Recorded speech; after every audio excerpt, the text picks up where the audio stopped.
honor of the 4th of July, an old song by Nina Simone.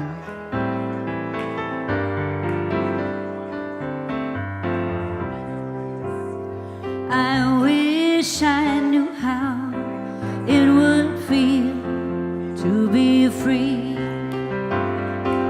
Wish I could break all the chains holding me. I wish I could say all the things that I should say. Say 'em loud, say 'em clear, for the whole wide world to hear. Hello there, Reverend Dr. Michael McMorrow, coming to you live from the Center for Spiritual Living here in Granada Hills, California, where I'll be speaking later on today to Got Me Hypnotized. So if you'd like to break the spell of whatever condition you may be experiencing these days, join us at 10:30 on our live stream at CSLGH.org. And I'll see and agree that every person should be free. I wish I could be like a bird in the sky. How sweet it would be if I found that I could fly. I'd soar to the sun and look down at the sea. Then I'd sing, 'cause I know how it feels to be free. Then I'd sing, 'cause I know how it feels to be free. All right, let's give it up. Teresa James in the house, along with a whole lot of other folks too.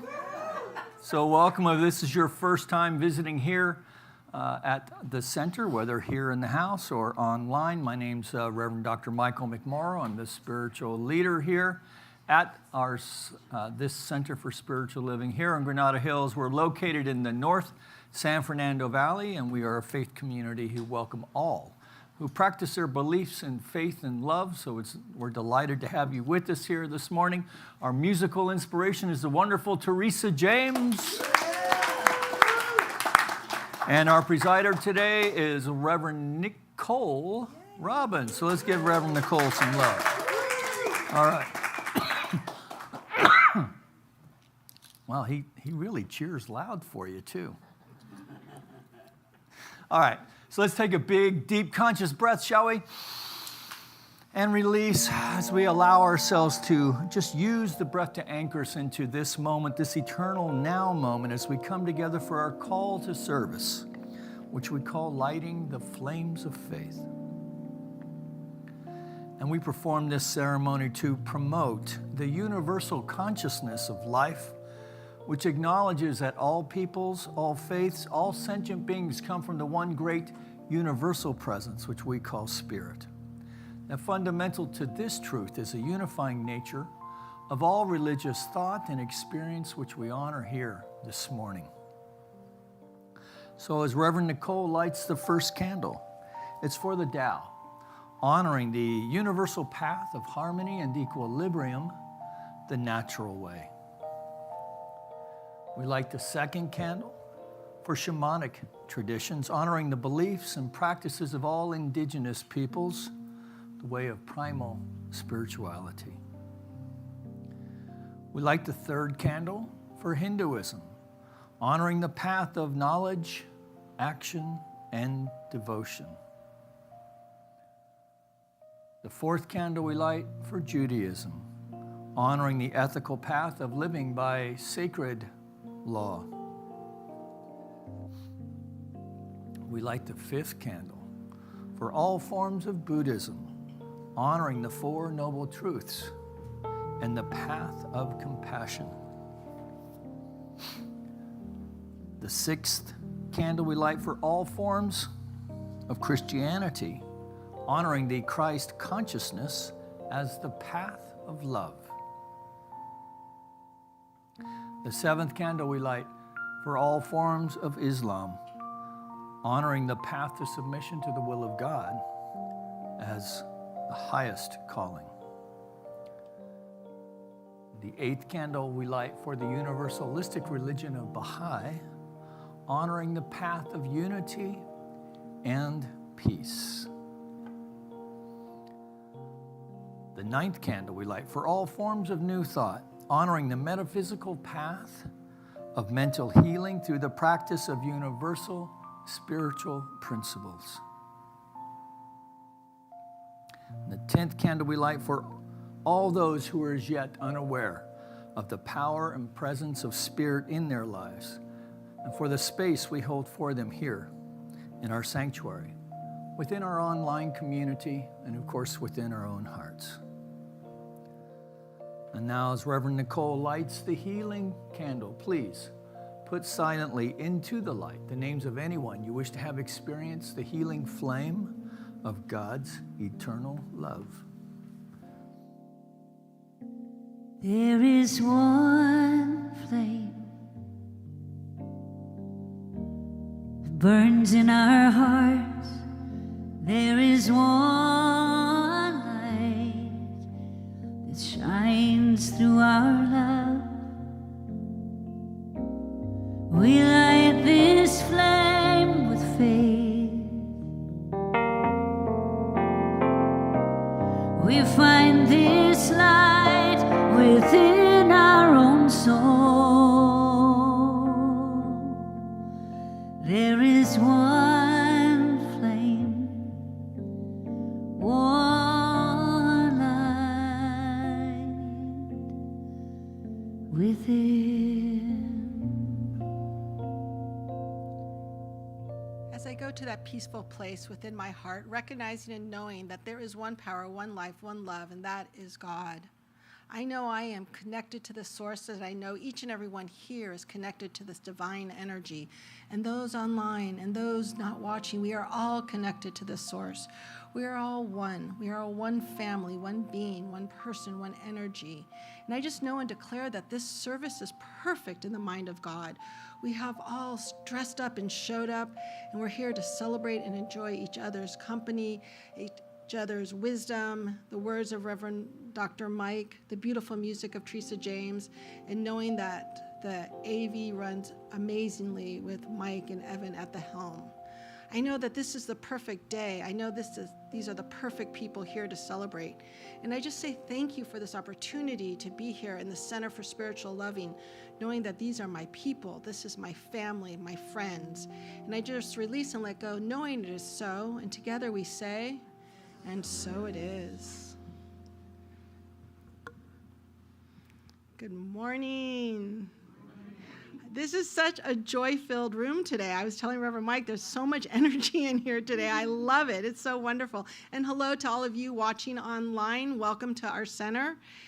I have written my creative talk multiple times in my head this week. I'm like, I'll come from this angle, I go from this angle, I'll go from that angle.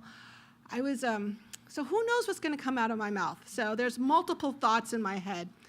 I was listening to what Reverend Kathy said last week or maybe the week before when she presided about friends and how important friends are.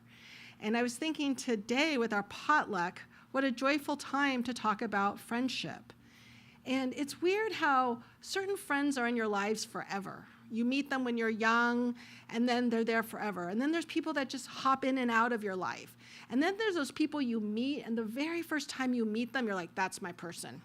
That's my person, that's my person, that's my person, that's my person, that's my, oh, you all, yeah, you're my person too back there. You all are my people. And I just find it so fascinating. Like some people come into your lives and they change it and then they're gone. And then some people you have a crush on when you're in 6th grade, and then 44 years later, you show up at a party and then they are. So, like, it's just crazy, like not seeing someone and then 44 years later, there David is with his wife. It's like amazing. Like, and then you like, wow, I was too afraid to talk to him because I was shy and he was a grade ahead of me. But here he is at our service. I'm so happy you're here. You know, and it's just so funny how life works. And then sometimes you have that friendship for just like a minute, and then they're gone, and like, gosh, I miss them. They were really important to me, but then they've moved on. And then their memory always stays in your heart. And you wonder, you ponder, gosh, I wonder what happened to them. I wonder how they're doing. Should I reach out? And actually, after Reverend Kathy said, call a friend, I called a friend who was that person who was in my life for about 2 years. It's when I first graduated from college, and all my friends were still in college. And so I actually met a guy my last month in college, and he came to visit me, and he came to my house with this woman, and we kind of looked at each other and like, who are you? But he left, and she and I stayed friends for like, and so it was like I had to meet him to meet her, and I hadn't seen her because she moved back to Alaska, and like 20 years I haven't seen her, but we're still, like, I texted her after Reverend Kathy's talk the other day, and we just picked up. Like, she showed me pictures of her kids, and we chatted. And I probably haven't talked to her in like 10 years, maybe a happy birthday. Her birthday's May 29th, very close to very many people I know. And so, but it just like got me thinking about how important. There's a lot of people who are still in that COVID mindset, and they're afraid to go out and meet people. They don't want to be in groups. And I was looking through our Science of Mind textbook, and chapter 18 has a lot of great stuff about law of attraction and being a friend. And it says, in order to have this friendship enduring, true, really worthwhile, a thing of beauty, we should cultivate an attitude of friendship towards everyone and everything. The one who has learned to love all people, regardless of political, racial, sexual orientation, that part's not in it, but I'm adding that, will find plenty of people who will return that love. So it's really our job to go out there and be that friend, to be that person, to draw in that love. What we put out is coming back to us. As we attract to us what we first become, until we learn to love, we are not sending out love vibrations. And not until we send out those vibrations can we receive love in return.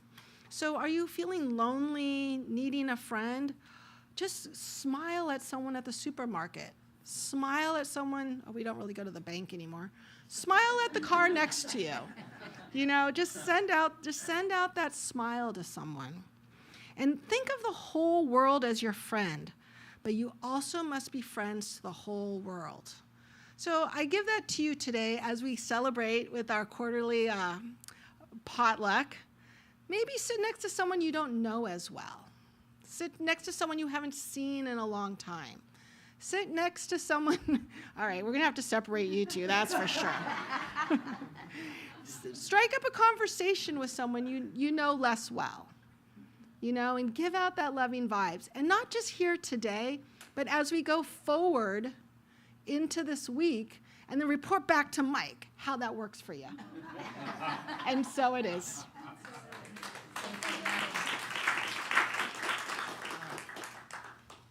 All right, this is a special request for this song here.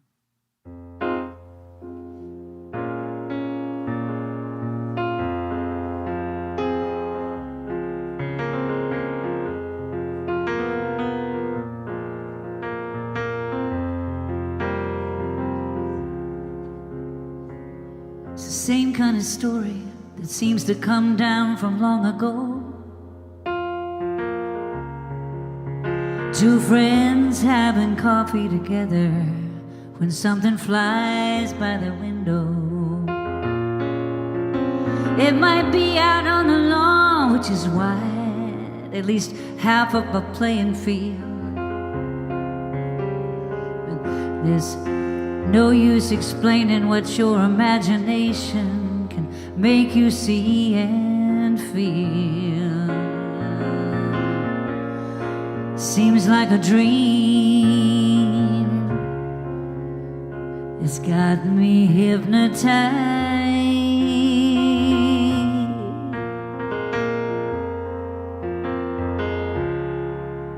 Now it's not a meaningless question to ask if they've been and gone. Yeah, I remember a talk about North Carolina and a strange, strange pond.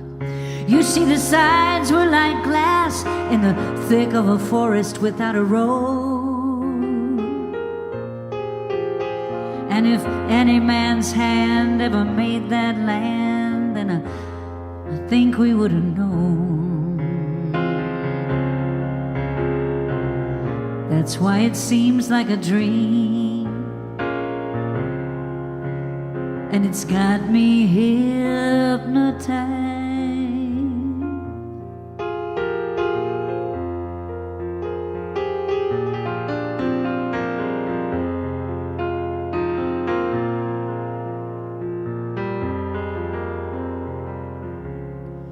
Well, they say there's a place down in Mexico where a man can fly over mountains and hills, and he don't need no airplane or some kind of engine, and he never will. Now it's a meaningless question to ask if those stories are right, 'cause what matters most is the feeling you get when you're hypnotized. It seems like a dream. Yeah, they got me hypnotized. Oh, it seems like a dream. They got me hypnotized. Seems like a dream. They got me hypnotized.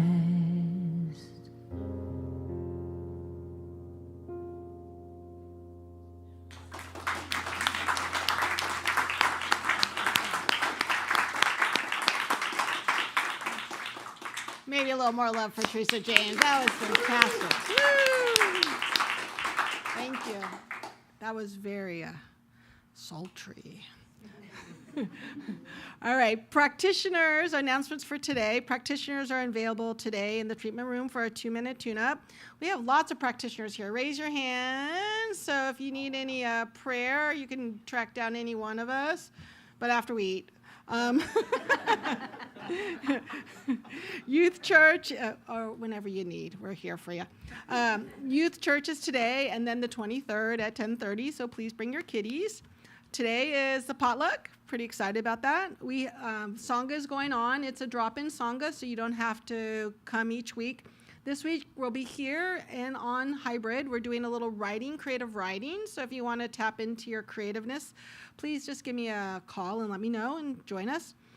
We are doing a kids theater camp on August 7th to 11th. I'm super excited about this. So contact Ginny and she will give you all the details. So please rise, and we're going to do our declaration of principles.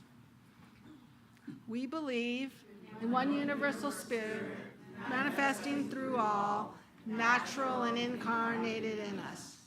We believe that the universal spirit is personal to and reveals itself through everyone who recognizes its presence. We believe that our faith operates upon a law of mind, which automatically manifests in our experience according to that faith. We believe in the unity of all life and the immortality of the individual soul forever expanding.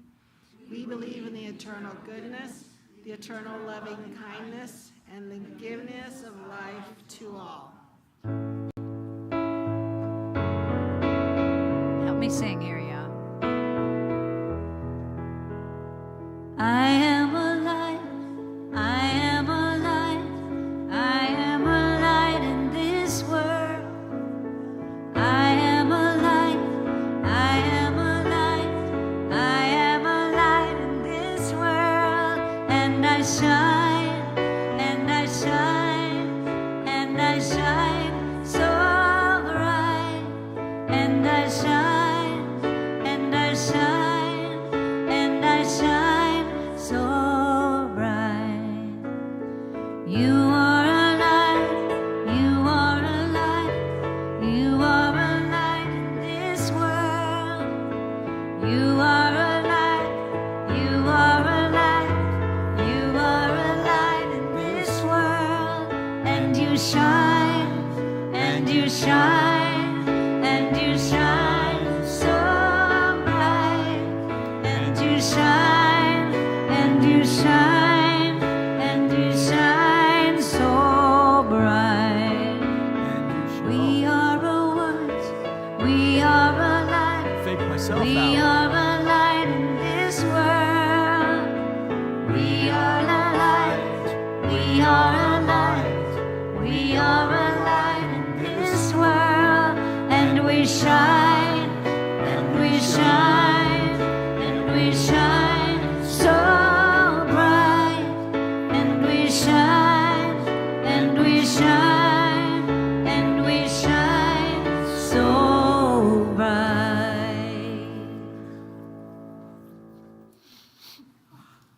right. Nice to see everybody out there. I'll try not to ham it up too much, but I'm making no guarantees. So,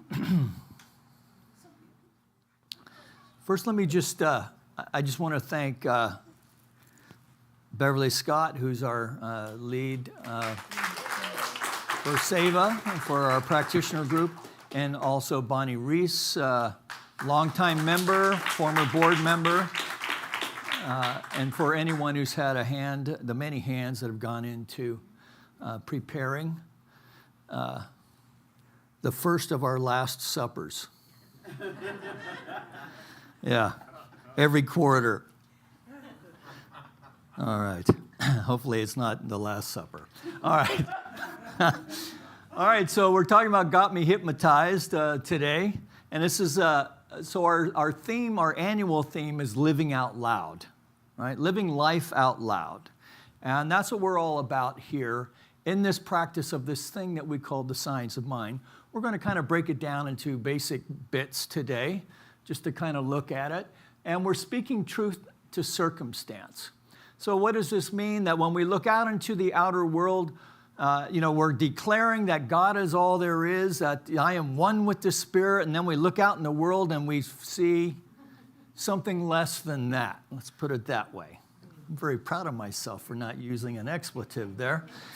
So I'll give you, yeah. I was just thinking, it's this stole thing, because I told you last week I'm done with the suits until September.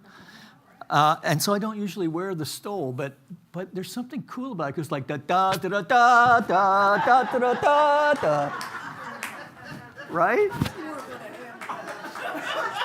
No, but there's something about that, right? So where do we find the energy to like fly through life, knowing that we are supported, right? And that we find our good, we take our good where we find it, right? And that humor, friendship, and certainly love as the divine impulse of life, impressing and expressing itself in, through, and as all of life, and most certainly in, through, and as your life, which is the part that we really care about if we're honest about it, yeah? Right? Because if this is not a power that we can utilize to empower our own life, we're not going to stay engaged with it. So this philosophy is more than just platitudes and expressions of truth, but rather an exploration of what the divine means to you and how we can witness that each to the other. So we practice that in here, and then we take it out there.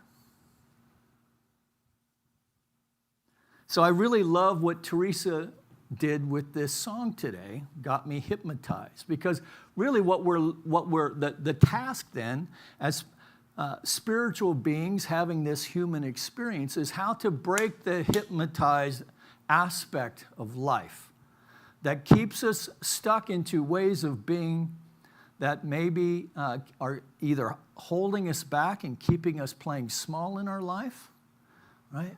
Or even just limited in some way. In the ways that we believe we can't do this and that, or that's not for me, or my time has passed.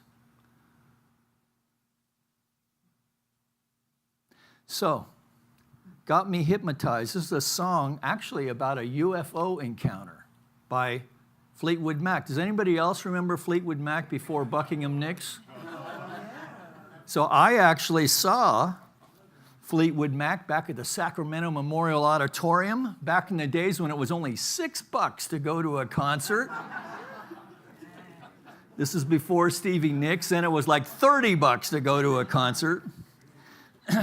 And it was inspired by a UFO encounter on a farm in North Carolina. So if you check out the lyrics, you'll see how this all works out. So it was written by the songwriter Bob Welch while he was with the band.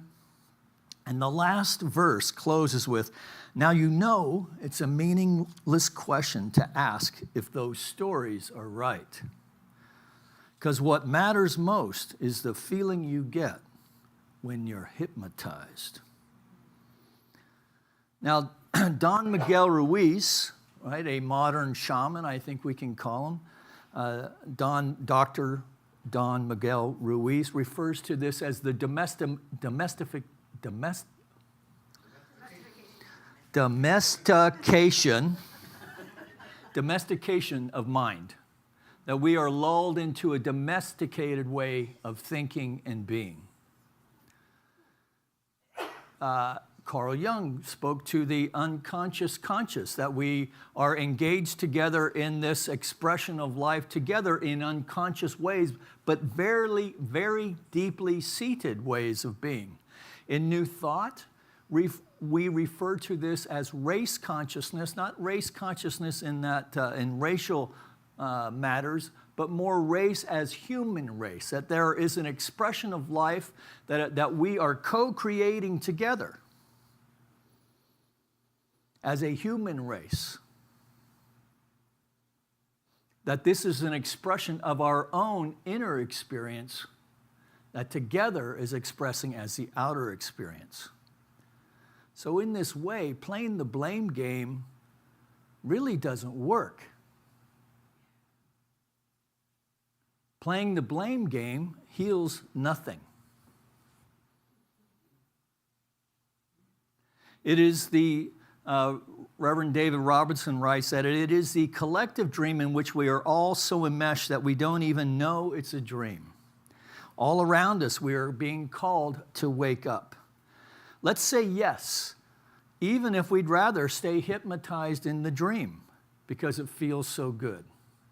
And I like that imagery because can't we all relate to, we're asleep and we're having this dream and the alarm goes off, right? Or a dog barks or whatever, we're awakened out of it suddenly and then we try to go back to it, right? So, of course, Reverend David is speaking to the way that we can do this in life as well. And as John Lennon once said, living is easy with eyes closed, misunderstanding all you see. It makes it hard to be someone, but yeah. So we don't want to metaphysical our way through life, right? Now, this is one of the bigger concepts of New Thought that deep thinkers sometimes struggle with. This idea that this is all illusion. Now, I was first introduced to this idea in a subtle way by a college instructor in a philosophy class when he shared that the early Greeks believed that we didn't really come up with any new ideas, that we were just discovering ideas that were already there, that there was a field of mind that we are accessing. He didn't say it that way. But to educe, the word educe, the root word of education, means to bring forth. To retrieve from deeper levels of being that which is already available. So in other words, there's an expression of life behind or back of this visible expression. Now, Plato was a while ago, right? This isn't some hippy-dippy idea, unless, well, Plato could have been a hippie, I don't know. And so the writer Valeria Maltoni, don't you love that name? Valeria Maltoni. She wrote this, that Plato was the first one to wonder why, in pondering the nature of life and the nature of being, to wonder why we, the collective we like beautiful things. Why do we like beautiful things? And he found a fascinating reason that beautiful objects are whispering important truths to us about the good life.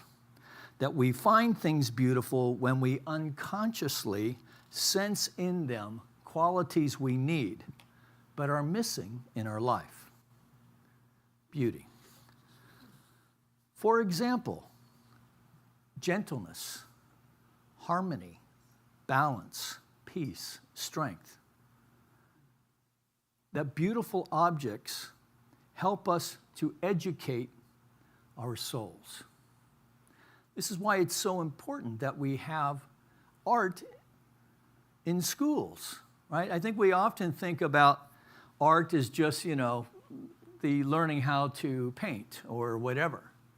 But really what it is learning how to bring forth that creative impulse that we all have within us. And to allow our children to express that until, before we download all of our nonsense into them and then keep them held back or limited in some way, right? It's like you take Alan Watts spoke to this, a 3-year-old girl who just dances. I always think of Tallulah, Rosalie's granddaughter. Remember when she used to dance, like just free-form dance when she was like 3 or 4, this joyous expression. I don't know what she's like today, but Watts observed, and then the parents send them to ballet school, and they teach them how to dance, and they do all this, and then the next thing you know, they're all bound up and, trying to do impossible poses with their legs and, whatever that is. But the free-form aspect of it, right? So all of us can relate to that. All of us can relate to the ways that we were as a kid, where we were free, and that we allowed ourselves to be hampered. Maybe still today we feel hampered in some way.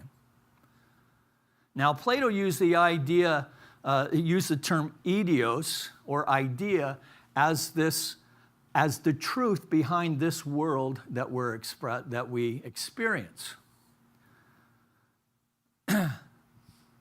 A world of idea behind this life expression, a world of changeless perfection behind this world of effect, which is always changing.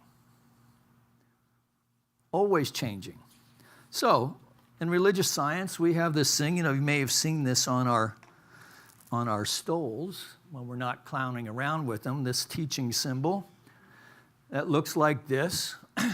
And so one of my colleagues up in Santa Cruz, Reverend Elijah, he kind of put it this way, and I love this simple idea, that so even if we believe that there's this field of mind, so let's just say it's the spirit, that one of the ways in which this notion, the omni definition of God, omnipresent, omniscient, omnipotent, omniactive, that one of the ways that it makes itself known in this manifest life is as mind.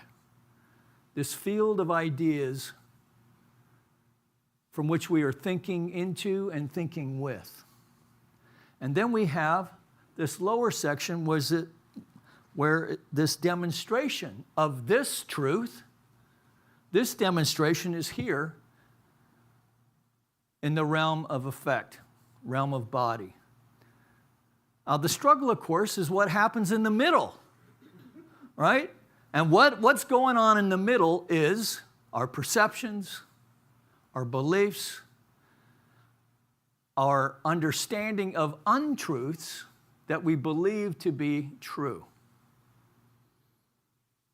And so, this theory, this spiritual theory that we play around with here in religious science or the science of mind, is to understand that as we connect with this greater idea of life and to speak our truth knowing that there is a power behind it, there is power in our word that cuts through all of that to demonstrate that which we're longing to see in our life fully and completely. That's the theory. And yet we all know, even those of us who've been in the teaching for a long time, sometimes something happens in the middle here where it doesn't quite come out the way we thought it would, right? We thought it was going to be tall, dark, and handsome, right? And instead, he was Mr. Okay, he'll do, right? Whatever. We thought we were going to get a healing around some dire diagnosis.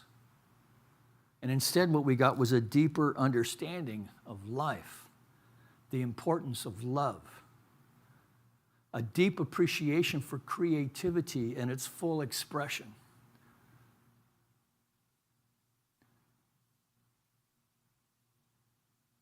I look at it kind of in this way. So we all know that we're going to die someday. We all know this. But it's not until we're looking at right in the eye that we really understand what's at stake. And then we're at choice. We can either surrender in the middle here and go into despair and all of that, which is totally natural, by the way, and nothing wrong with that. But at some point, we're going to have to realize that what's important is that while we live, we really live. Now, if we were to live our life like that, feeling that this could be my last day, how would our life be different? That's a big one, yeah? How would the quality of our life change? Well, you know how the quality of your life would change. Because we're not afraid of anything. And here's the thing. So in this world of illusion, we come to understand there is no one or nothing standing in my way except my own consciousness. That it is the tendency of my thinking that is creating my reality. Now, some folks are really gifted with that, and the stuff that they were downloaded with has been affirmative and positive. They didn't get any of that like original sin thing where you're having to pay a blood debt. They're not getting that it's dog eat dog out there. That even if they heard these things, they intuitively were able to find their way to truth and demonstrate wonderful lives of prosperity that have love and creativity and abundance and good health in them.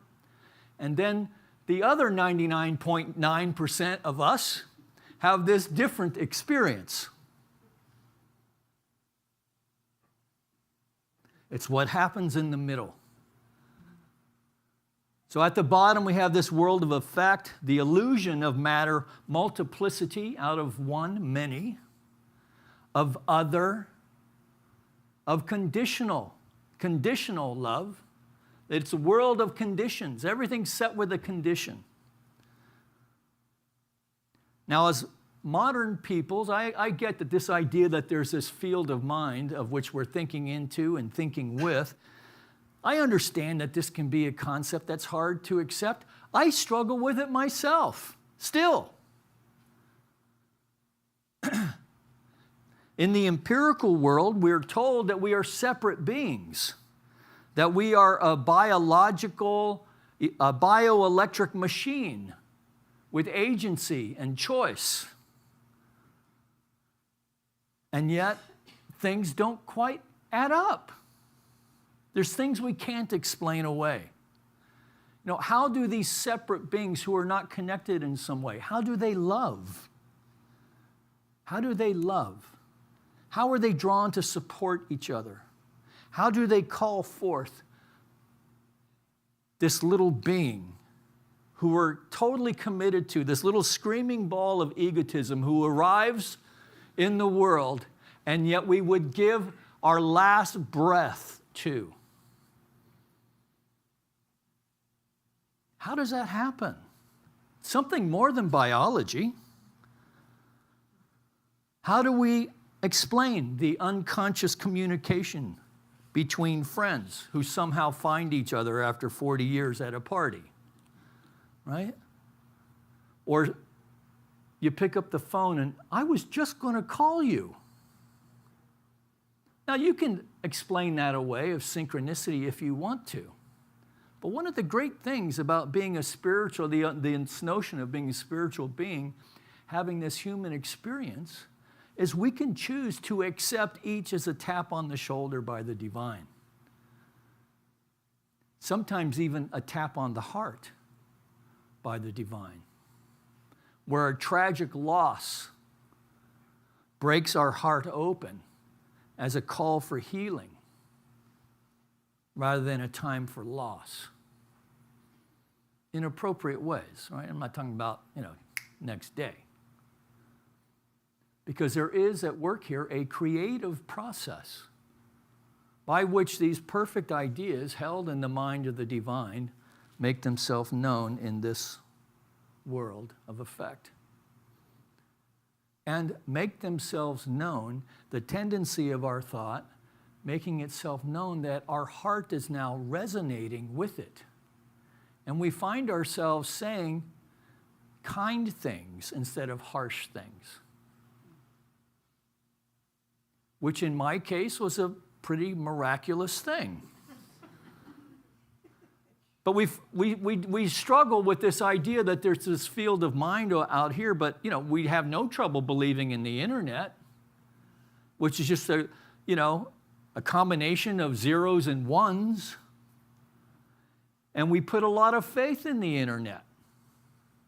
Oh, you don't think you do? Well, think about the last time you were yelling at your phone about something that somebody posted on social media. That is all pretend.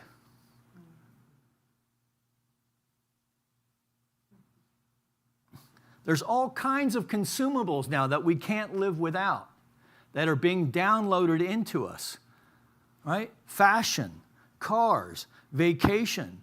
Oh, I got to have a second home. College, economic collapse, economic opportunity, morality, immorality. It's like we're on this choke chain of distraction.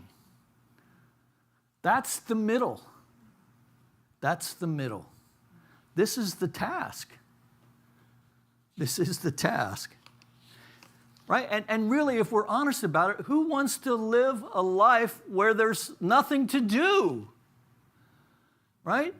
Again, Alan Watts, that God was so bored that he created us so he could have a creative experience by means of its life, so he could be surprised. Imagine you're an immortal being and you know everything that's going to happen. How boring would that be?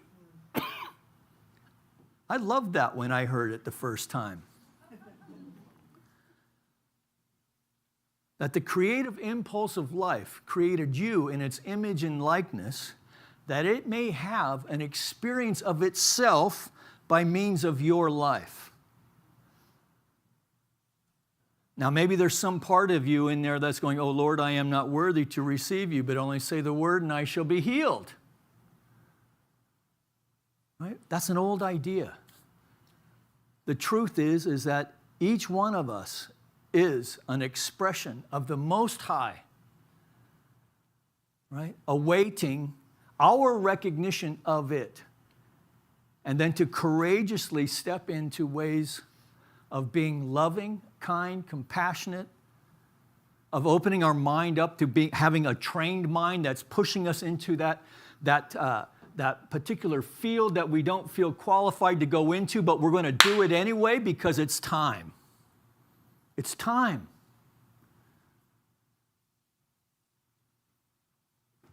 Sorry, I didn't mean to hit my hand that hard. I know I woke a couple of you up. So, what is truth? What is truth? Where is truth? So the answer to this question is the study of metaphysics, the study of that which can't be seen. This is where the work is. It is the tendency of our thought at the deepest level of mind, shifted and lifted one thought at a time until a shift demonstrates, until we know it so deeply in our bones that it becomes the truth of our being. That when we are stuck in that middle place, what we are being called to do is to know a new thought about our experience. So, there are practitioners here in our particular tradition. We have folks called practitioners who've done their own work in this regard, but can also know this with you. What are they knowing? That God is all there is. I am one with God. That which I'm seeking is seeking me. Wow, that makes me grateful. Okay, now I release it all. That's it.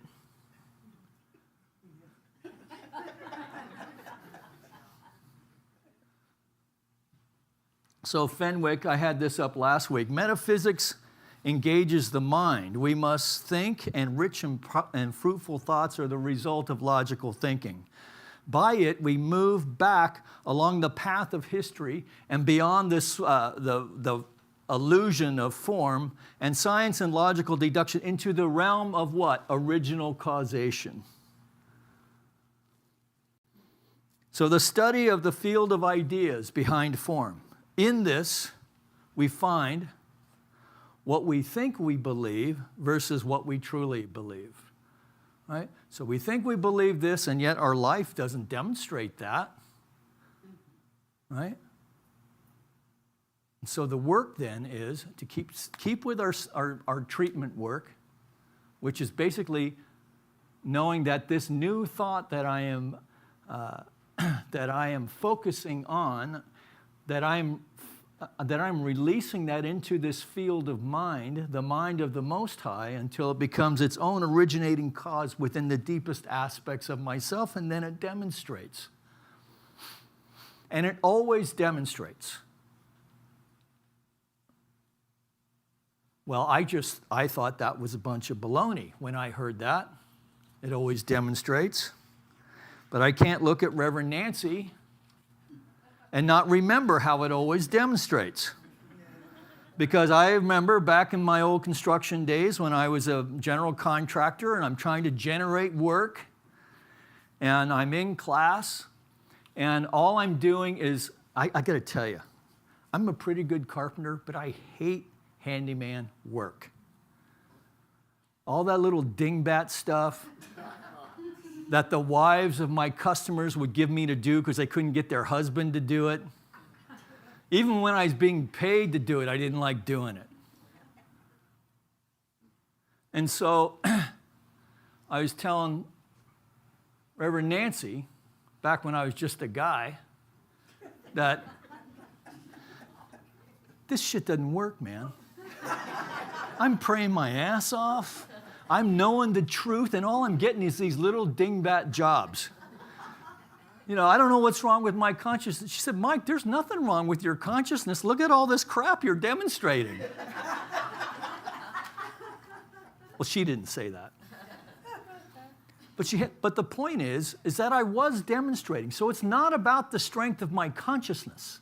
It's not about the strength of our consciousness. Our consciousness is strong. It's what we're using it for. That's the shift. The shift and the lift is raising the tendency of our thought into more harmonious ways of allowing beauty, truth, love, creativity, light to courageously express. I see the light. I'm almost done. Now here's the thing, right? So whatever's demonstrating there out in our world, if it's something that is unpleasant or what we don't like, it's pointing to the thing that we're wanting to make welcome, right? The idea that we're now willing to embody. I mean, that's how deeply we need to know this truth, is that we embody it. And to do that without beating ourselves up about it. Because if we get into that, then we got to treat for that. Yeah. We're just adding more obstacles in the way. There is nothing wrong with you.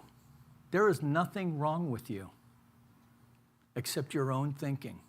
And if you need to come in here and have me whisper that in your ear 50 times, we can do that. You are an emanation of the Most High. That your heart is strong. That your faith is strong enough.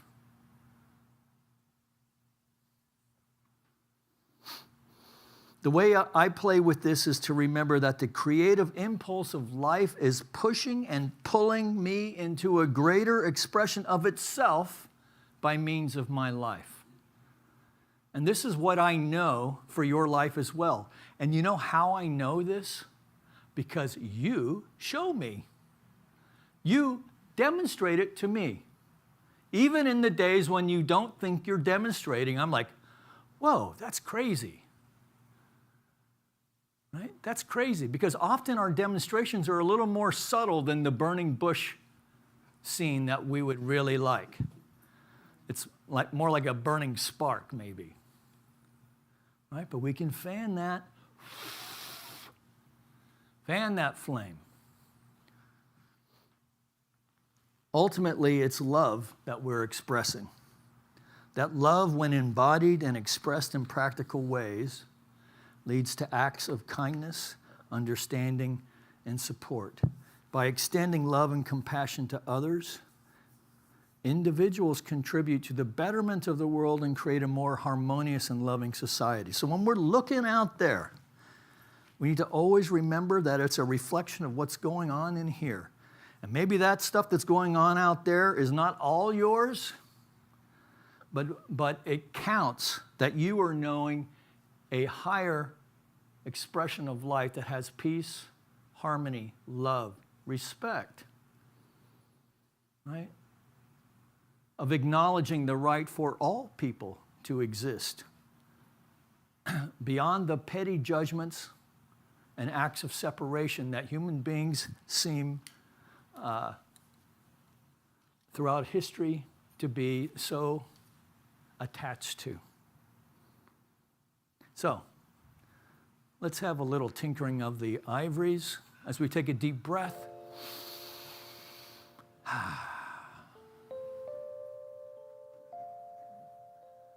So let's just feel the vibration in this love. I'm feeling a lot of love in this room. Not even directed to me. I'm just feeling it like resonating in the room.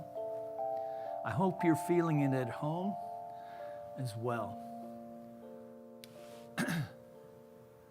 That we are practicing the presence here by demonstrating it each to the other, that we're practicing it here on Sunday so that we can take it out there on Monday. And so we open our heart, we open our mind to the divine impulse, the creative impulse of life itself. Call it what we will. And that we allow ourselves to creatively and courageously allow it to find avenues of expression in, through, and as our life. So we can practice this as we gather later for our Sunday brunch. And we're blessing our food together now, knowing it is resonating with a sense of nourishment and strength. That this strength and nourishment goes to all the places that it's needed, and we release any calories that are not necessary, that it's done intuitively without any sense of direction or connection. We allow ourselves to experience the love of life in this day. Take that through your week, and then come back and report next week. We'll see you then.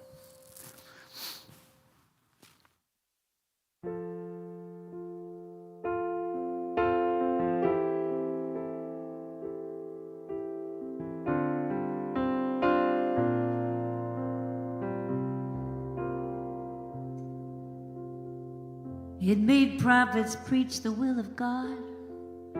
Da Vinci's hand-painted works of art. It's in every one of Shakespeare's words. It's why Elvis Presley's still the king.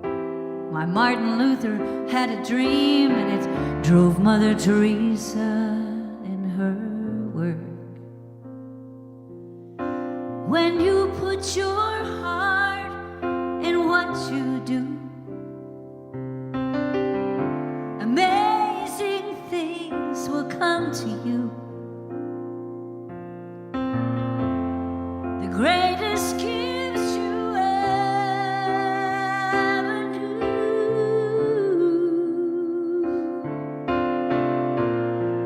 That's what heart can do.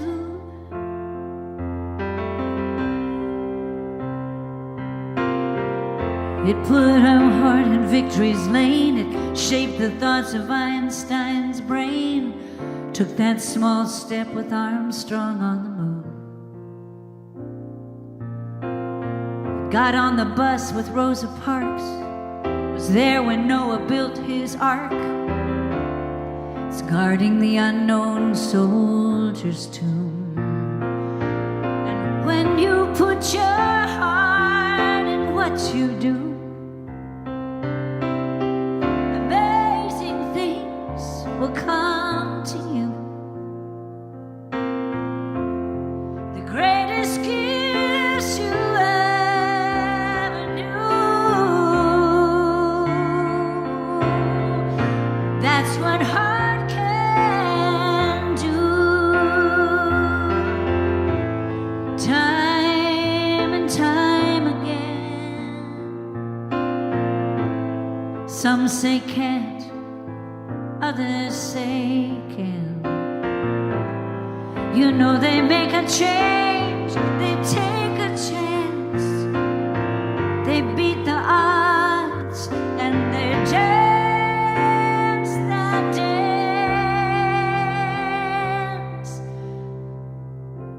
'Cause when you put your heart in what you do, amazing things can come to you. The greatest gifts you ever knew. Oh, yeah. That's what heart can do.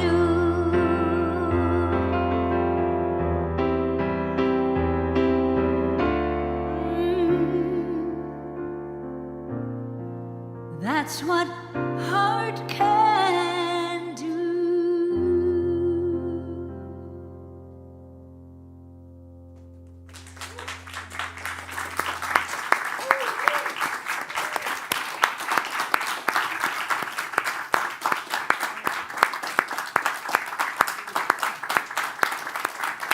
Thank you. You should have your own brand of Kleenex. There you go. All right, so let's give it up one more time for Teresa James. One of the many blessings here in our community. So, and call Chloe forward. She's going to bring our offering basket. If you've come prepared for a physical offering today, not required, but if you have, just make your way up to the basket as you will, and we'll sing a couple verses here of our offering song. And those of you online, please take a moment to be as generous as you dare to be today. Now sing with me now. Spirit gives through me, Spirit receives through me, Spirit lives and breathes through me. Spirit lives and breathes through me, through us, y'all. Spirit gives through us, Spirit receives through us, Spirit lives and breathes through us. Oh, Spirit lives and breathes through us.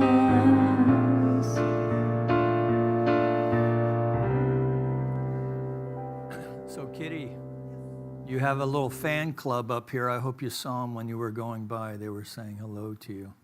So, anyway. Kitty Ando, yeah. All right.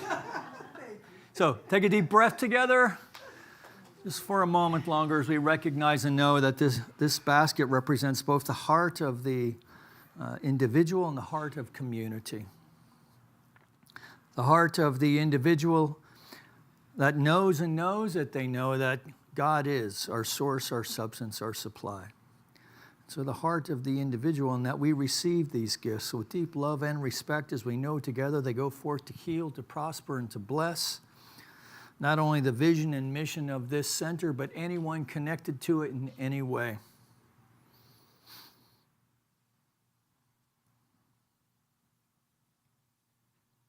It is from this place of gratitude, then, that we extend a blessing upon our community of Granada Hills, our city of Los Angeles, our state of California, our United States of America, all of its churches, temples, mosques, schools, universities, the people who attend them, the people who support them. That we know for our planet as well, that all of it, in some crazy cosmic way, is an expression of the Most High back of all things. And to the extent that we know this to be so, we see it. We see it demonstrating in those ways, great and small. This lifts our heart. We feel a sense of power and grace that are both pulling and pushing us into the greatest expression of our life, raising our life in ways of spiritual living for ourselves and those around us, and that's a good thing. And together we acknowledge this by saying, and so it is. Amen. So again, thank you for being here. And as you know, there's vittles. Are we doing anything, any kind of kid thing? Okay. But I do want to give, if you know someone who's, hi back there, if you know someone who's looking for a fun place to park their kids for the first week in August, Ginny, who will soon be one of our practitioners, is along with Reverend Nikki, are going to be putting on this theater camp in the mornings that week. So she happens to be here today. Ginny, go ahead and wave your hand. August 7th through 11th. 7th through 11th. There you go. Or contact Reverend Nicole. I'm really excited for this thing. So if you don't have kids, mention it to kids that you might know without telling their parents. Get them excited. All right. Pray us out, Rev. Good to have you here. Good to have all of you here. Nice to see you today. Even you, Brett. It's just with a joyful heart I bless this service. That was so spectacular. Knowing that... Let's start over again. As we go inside with a grateful heart, I say thank you for the brilliant words that were spoken here today, knowing that as we each and all go out throughout the world, our everyday family life, that we release anything that's no longer serving us, any hypnotism that is holding us in place and keeping us from reaching our glory. And I just know that we experience life with an open heart, connecting with our friends, making new friends. And I'm just so grateful. And as they say, God's neat, let's eat. And together we say, and so it is. All right, y'all join in singing with me on this. I don't know if y'all can join a circle or not. You're so many.